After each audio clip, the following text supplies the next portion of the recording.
好，我们今天再讲一下小儿推拿。我抽这个时间，我再讲一下小儿推拿。我们上一节课呢，讲到了1岁左右的孩子。你看1岁之前，就是说8个月之前，大部分都是以奶水为主的。所以这时候你要知道，这时候他慢慢的在适应这个世界，是不是？一个是适应这个世界，第二个要对脏腑进行充实一点。他只有脏腑的能力充实了一点，是不是慢慢的才可以喂辅食？所以这时候孩子的胃气实质上还是比较薄弱的。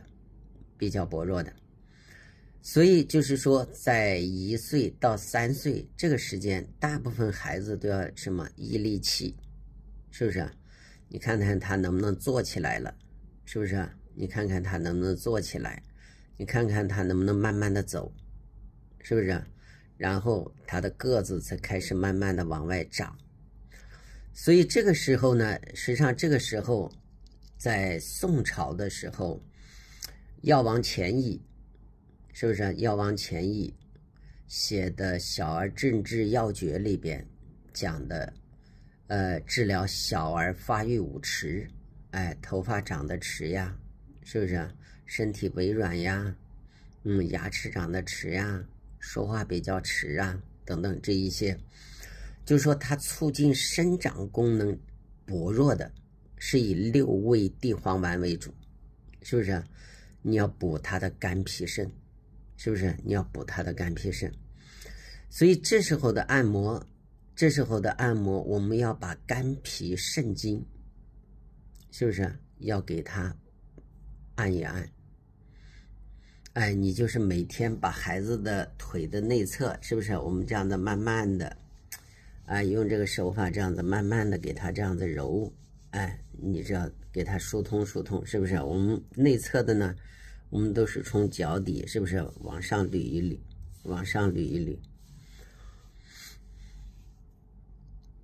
所以这时候孩子需要增强的一种代谢，是不是？增强的一种代谢，比方说捏捏肌呀，就是在3岁左右，是不是？1到3岁这个时间，小孩子重点在生长，所以这时候他慢慢的大脑才可以开智，是不是？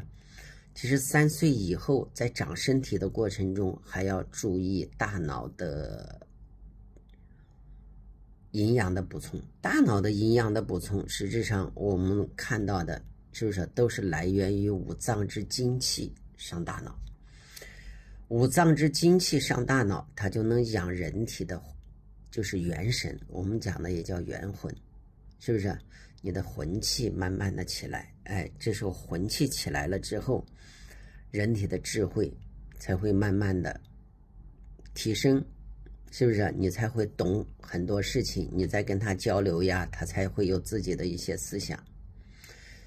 老年人也是一样的，老年人也是脏腑之精气上不来，是不是？上不来，他不能濡养大脑，所以这时候大人的这种元神的魂气就慢慢的在掉落，所以这时候老年人就会发生痴呆呀，是不是？就会发生痴呆，就会发生记忆力比较差。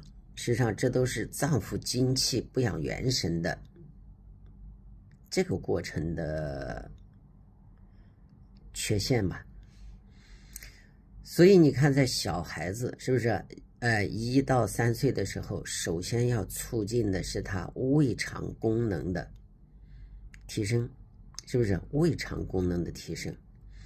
所以这时候我们对孩子的磨腹，是不是？你贴到他的肚脐上，慢慢的磨，就是慢慢的磨，这个过程对孩子的胃肠功能的提升是有很大裨益的。像你在推拿的时候，是不是我们讲的这一块是代表人体的脾胃区，是不是这一块能不能揉？可以揉，是不是？实际上我们在揉的时候，你要把小孩子的手掌，你要拿着它这样子慢慢的揉搓，是不是？你要慢慢的这样揉搓，一定要把手心，你记住，你这样子去磨不好，你用你的手心，慢慢的磨孩子的这种手心。你要用你的大小鱼际，是不是把孩子的手慢慢的给他搓热，是不是慢慢的给他搓热，特别是手心，是不是我们讲的内八卦，你就慢慢的把孩子的手心慢慢的给他搓热，这样的话对孩子的五脏六腑的保养都比较好，那么1到3岁的时候，你可以用一点油，我们一般用一些香油，是不是？用一些香油，用香油倒到手上，是不是给孩子的背膜上？香油是芝麻油，你要买那种纯正的芝麻油，是不是？给它作为一种润肤的。我们不用给孩子那阵不用化学的这种添加剂的这种润肤油，我们就用香油。香油是黑芝麻提纯的，黑芝麻来讲，它本身有一个神话的传说，是不是？有一个神话的传说，黑芝麻和枸杞它都有一种传说，比方说枸杞，是不是我们在传说的枸杞子，就是一个医生游历到一个村庄，看到一个中年的妇女拿着一个藤条在打一个90多岁的老人，旁边又没人劝，他就觉得，哎呀，你作为一个晚辈，是不是你看着一个中年的女人打一个白胡子擦擦的一个老头，就说你这样不孝啊，是不是？你这样欺负老人是不对的。这个女人就说，你懂什么呀？他是我的重孙，是不是？我今年都250多岁了，你看他才90岁都老成这样子，我们家族遗传的药他也不吃，是不是？你看才90岁就老成这样子的话，你说他该打不该打？所以那个医生呢就听着一脸懵，是不是？90岁对于他们来讲还是比较年轻的，因为那个女的都250多岁了，是不是？他就很恭敬的就去求这个长寿的老寿星吧，250多岁了，你要求一求，是不是？求完了之后，人家就给他传了一个方叫打老儿丸，打老儿，是不是？老儿就是老人的意思，是不是？打老人的丸叫打老儿丸。所以这个它的主要就是枸杞子，是不是？就说枸杞子可以对你身体的机能进行很好的延年益寿。那黑芝麻是什么意思呢？就是说一对穷苦的哥俩，是不是？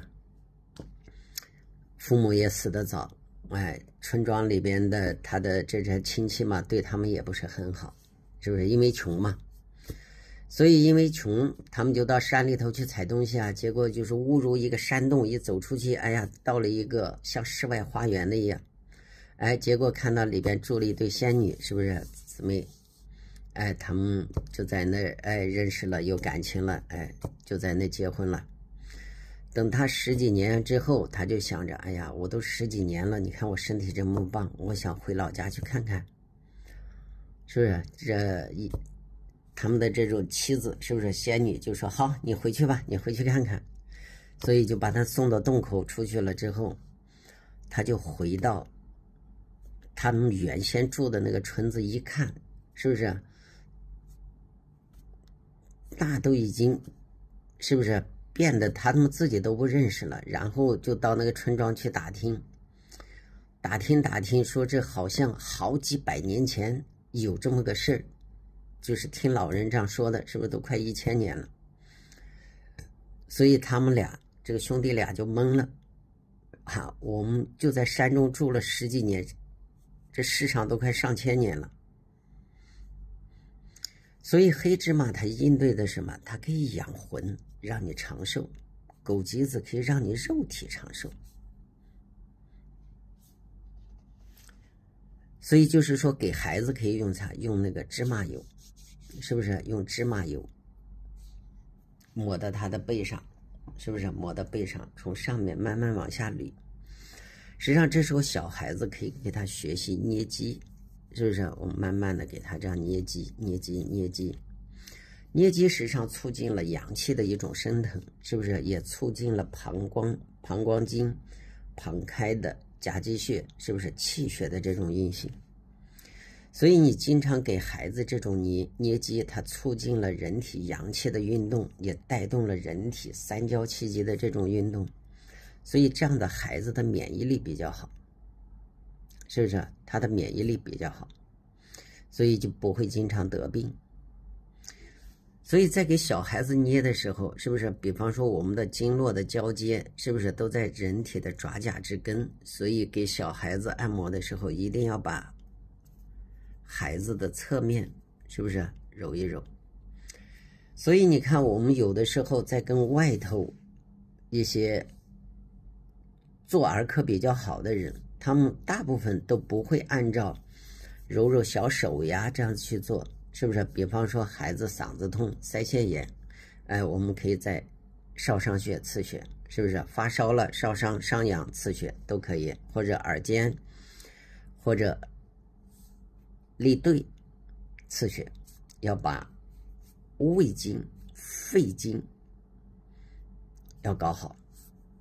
所以胃是土，肺是金，土生金，是不是？你要把土金的这个状态要搞好。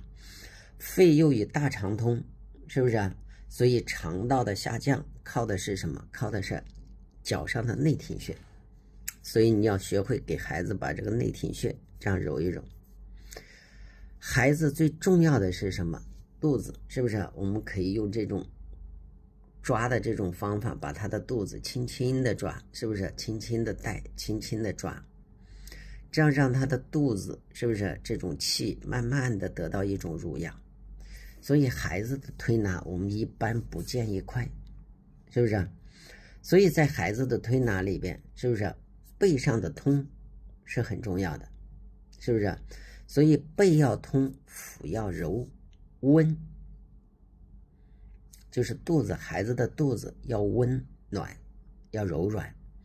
孩子的背部也是要柔软，是不是？你就要经常给他捏一捏，把膀胱经降气，是不是？把督脉的这种降气给他多捏一捏。那么像孩子的生长，是不是在人体有一个身柱，实际上就是说第三胸椎对应的这个穴位身柱是促进孩子长高的。所以你要把孩子的后背心，是不是抹上香油了之后，慢慢的顺时针，是不是慢慢的你就给他磨上它5分钟呀10分钟呀，是不是？你有时间了你给他这样子磨一磨。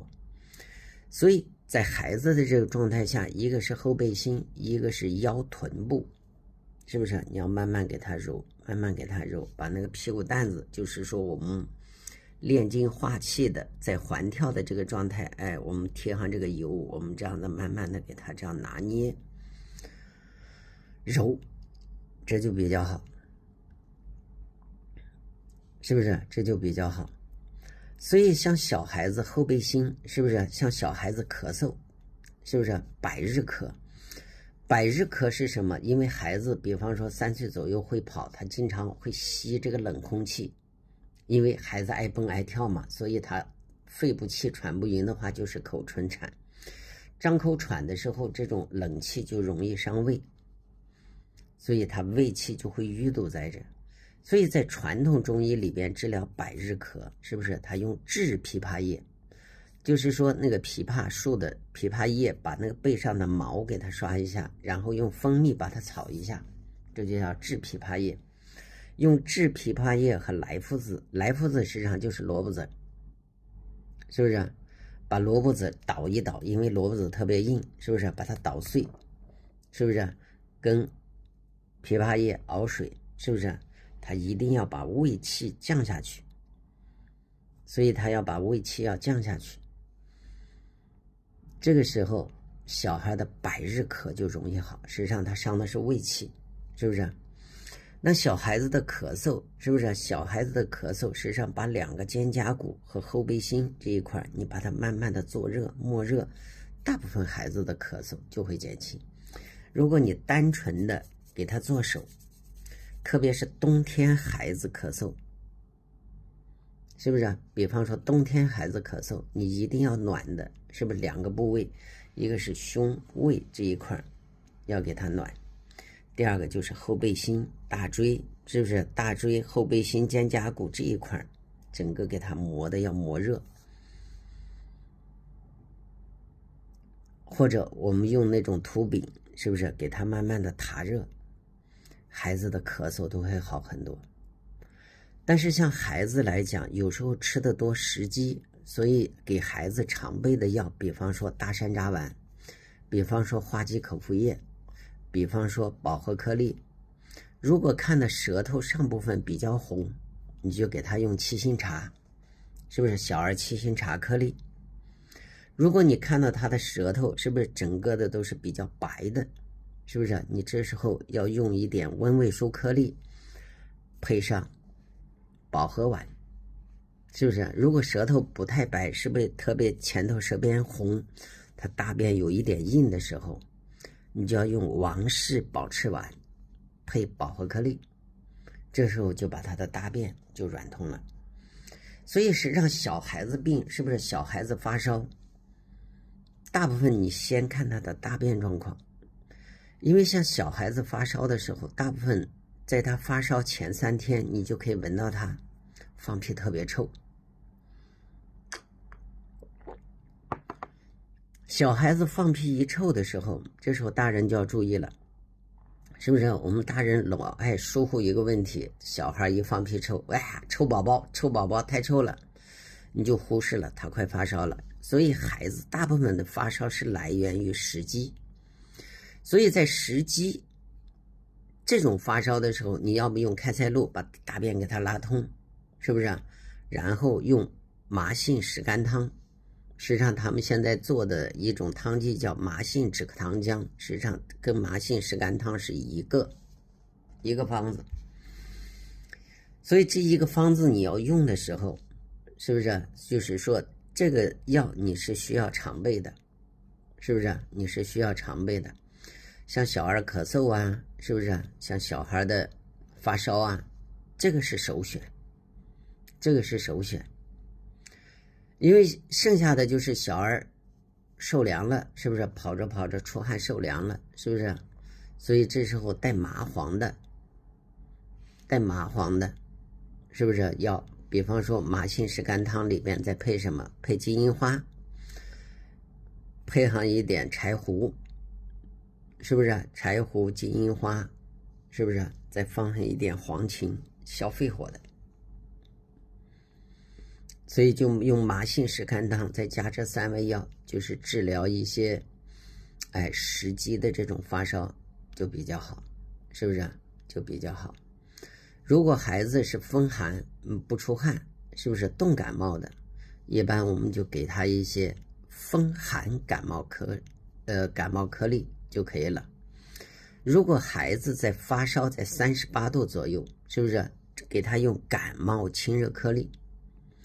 如果孩子在39度40度的时候，是不是你这时候就要用什么？用清热感冒颗粒配上麻杏石甘汤，也就是麻杏止咳糖浆，2个同时口服。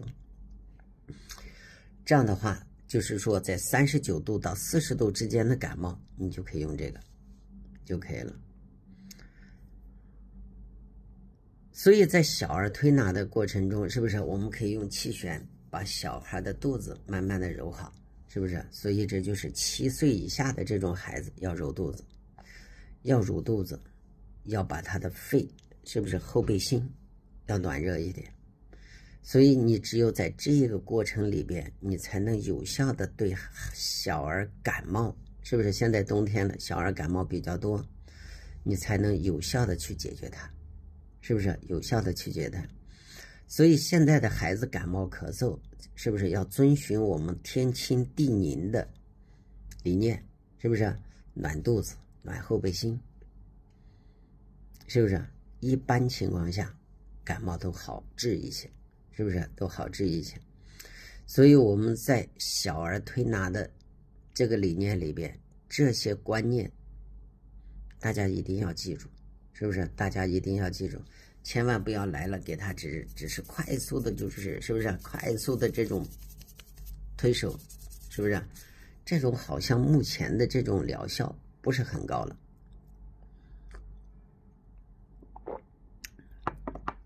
它不是很高了，所以我们在做小孩子的时候，是不是肚子要学会给他这样旋一旋，是不是？肚子要旋一旋，背上要从上到下给他捋一捋，然后再把后背心慢慢的磨热，慢慢的磨热。这时候大人的手要热一点，是不是？你们要在旁边放个暖水袋也好，放个啥也好，自己的手凉，特别是女同志，一到冬天手冰的，你要把自己的手暖热了之后，抹上一点芝麻油，是不是？在小孩的背后慢慢的转，慢慢的转，给他磨热，就是用摩擦的方法给他磨热。